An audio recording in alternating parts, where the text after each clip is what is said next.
Golf, for as long as it has existed, has thrived on its rivalries. Think back to the intense battles between Arnold Palmer and Jack Nicklaus. Their duels were legendary, driving fans to their televisions and into golf courses around the world. Rivalries like these added an extra layer of drama to an already demanding sport, elevating matches from mere competition to clashes of titans. But over the years, something has changed. The fire of true rivalries seems to have dimmed, and today's golf doesn't feel quite the same. What happened to these iconic face-offs? Why does it seem like true rivalries in golf are fading away? Let's take a deeper dive into why rivalries have always been so integral to the game.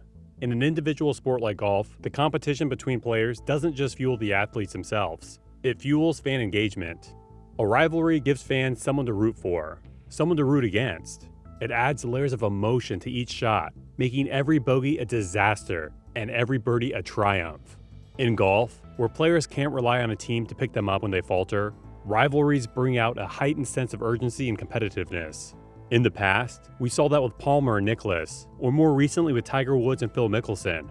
Their encounters weren't just about the prize money or the trophies, they were about pride, legacy, and ultimately, dominance. Today, however, we're seeing fewer of these intense personal rivalries. While the level of talent on tour remains high, the competitive tension between two or more players isn't the same. One of the biggest reasons for this shift is the increasing commercial and financial aspect of golf. Players now earn significant sums of money from sponsorships and appearance fees, which dilutes the importance of winning on the course. Winning isn't the only avenue for success anymore, and the massive influx of cash has blurred the lines of competitiveness. When every player is getting paid well, no matter their finish, the sense of urgency that once fueled rivalries isn't as strong. This isn't to say that golfers today aren't competitive. They certainly are. But when sponsorship deals can outshine tournament earnings, there's less riding on every putt. The sense of desperation to beat your opponent, to be number one, has faded. Players today are more concerned with securing a top 10 finish and keeping their sponsors happy than they are with beating a single rival. Gone are the days when winning meant everything and losing meant going home empty-handed. Now, a golfer can miss the cut and still walk away with a hefty endorsement check. This brings us to the rise of LIV Golf, a new tour that has fundamentally changed professional golf landscape. LIV Golf offers astronomical sums of money to players simply for showing up, with no cut and guaranteed payouts. The concept of competition, where players fight for their paycheck by their performance, has shifted. Players are less incentivized to battle one another for supremacy because their financial success is assured. This new system has dramatically reduced the intensity of rivalries that used to define the sport. Why battle to the death on the back nine when you've already made millions just by showing up? LIV's golf entry into the scene has also diluted the talent pool. With top golfers split between the PGA Tour and LIV, fans no longer get to see all the best players in the world competing against each other regularly. The rivalries that could have been. Imagine Scottie Scheffler versus Dustin Johnson, or Rory McIlroy against Bryson DeChambeau, are now fractured, with players spread across different tours. The tension and drama of head-to-head battles are missing when you can't have the sport's biggest names all together in the same tournaments. Another factor contributing to the death of true rivalries is the modern media landscape. In the past, fans primarily followed players on television and in magazines, which meant they had limited access to the players' personalities. This made a few moments of rivalry, like a heated exchange during a tournament, all the more powerful. But now, social media has made players more accessible, and we see them joking around with one another off the course. There's less mystique surrounding players and their rivalries. Fans see behind-the-scenes footage of players laughing together, sharing private jets, and congratulating each other after losses. The animosity, the edge that once defined rivalries is softened by these glimpses of camaraderie. Today's players, many of whom grew up together through junior golf, college, and the amateur ranks, often share a level of friendship that makes intense, hostile rivalries rare. When you're teaming up against someone you've known since you were 15, it's harder to foster the same level of cutthroat competitiveness we saw in previous generations.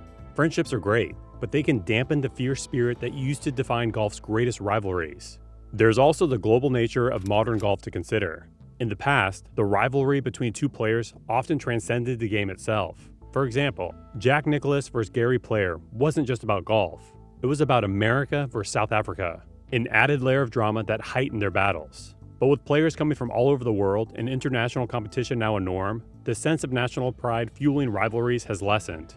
Players see themselves as part of a global golf community, and while that's great for the sport's reach, it weakens the personal and national rivalries that once made golf so compelling. The decline of true rivalries in golf isn't just a problem for the sport, it's a problem for its fans. With fewer rivalries to latch onto, casual fans have less reason to tune into regular tournaments. Without the drama and tension that rivalries provide, golf risks becoming less captivating for the average viewer. Sure, the diehard fans will always watch, but without the intrigue of a Tiger versus Phil level rivalry, golf risks losing its broad appeal. So, how does golf reclaim that fire? Is it even possible to bring back the intense rivalries that once captivated fans around the world? The answer isn't simple, but there are some ways the sport could potentially reignite those rivalries and bring back the drama that has been missing for years.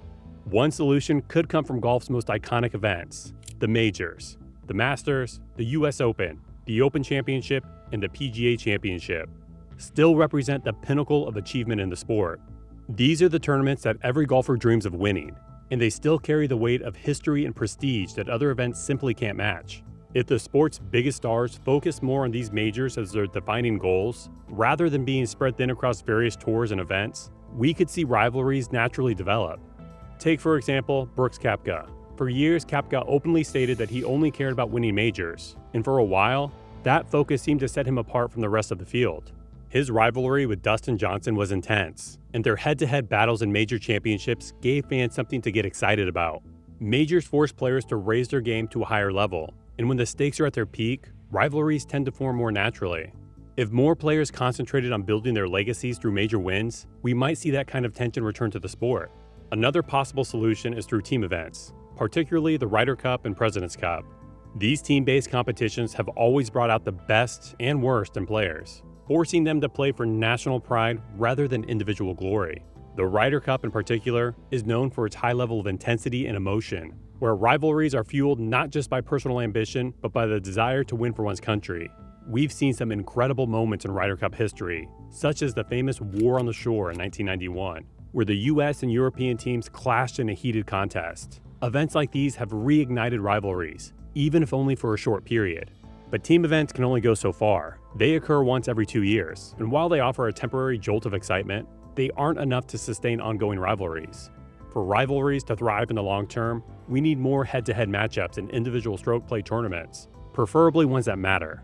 Another way to rebuild rivalries is by encouraging more direct competition between the top players. In today's game, golfers are often spread out across different tours or don't compete head-to-head as frequently as they used to. One way to combat this is by incentivizing the best players to go head-to-head more often in the sport's biggest events. Think about how the PGA Tour's FedEx Cup playoffs could be restructured. Right now, the playoffs are more about a series of consistent performances than about direct one-on-one competition. If the FedEx Cup featured match play formats or guaranteed final pairings of the top-ranked players, we might see more intense rivalries develop. Imagine Rory McIlroy squaring off against Jon Rahm in a winner-takes-all final. The tension would be palpable, and fans would have the chance to watch two of the sport's best go head-to-head, with everything on the line. Formats like this could help create the kind of memorable moments that fuel rivalries and bring fans closer to the action. The PGA Tour could also adopt elements from other sports, like the NBA's playoff structure, to create a more dramatic, narrative-driven competition. Of course, another factor in the death of true rivalries is the ever-growing focus on international tours and events. The globalization of golf has brought many positives, but it has also spread the talent thin across different regions. In years past, the top players primarily focused on the PGA Tour, making it easier to follow and build rivalries week to week. Now, with stars playing in Europe, Asia, and beyond, we see fewer direct matchups between the best players. Consolidating the sport's elite back into one dominant tour could help foster more frequent rivalries, as fans would consistently see the same players competing against one another. While LIV golf may not be the perfect solution, its approach to shaking up the golf world with smaller fields and higher payouts has highlighted the importance of creating tournaments that people want to watch. If the PGA Tour can find a way to take lessons from LIV, like its ability to guarantee that top players will show up week after week, and apply them to a more structured competitive format, golf could be headed in the right direction. Another intriguing idea is the introduction of personality-driven storytelling. In golf, rivalries often lack the emotional weight they have in other sports because players tend to stay reserved. The golf world could learn from sports like boxing or MMA, where personal rivalries are fueled by strong personalities and trash talk. Now, golf doesn't need to go full WWE, but adding more personality into the sport could help build excitement. Players like Brooks Koepka and Bryson DeChambeau have already shown us that a little bit of drama can go a long way in generating interest. Fans want to feel connected to their favorite players, and rivalries can provide that emotional investment. Social media can also play a role here. We've seen how platforms like Twitter and Instagram allow players to interact directly with fans and each other. While this transparency has softened rivalries in some cases, it can also provide the spark needed to reignite them. Friendly or not so friendly banter online can spill over into real competition, as we've seen with Koepka and DeChambeau's ongoing feud. The more players engage with one another publicly, the more likely rivalries are to form and gain attention. Ultimately, golf's challenge moving forward will be to balance the traditions of the game with the demands of modern sports entertainment. Rivalries don't have to be born out of pure animosity, but they do require competition and stakes. The sport's best players need to play each other more frequently, and there needs to be something on the line, whether it's money, pride, or legacy. Without that, golf risks losing the very thing that once made it so captivating: the tension, the drama, and the rivalries that defined its greatest eras. As golf moves further into the 21st century, the question remains: will we see a return of the intense rivalries that once defined the game? Or will golf's increasing commercialization continue to dilute its competitive spirit? Only time will tell, but one thing's for sure: without true rivalries, golf risks losing a part of its soul.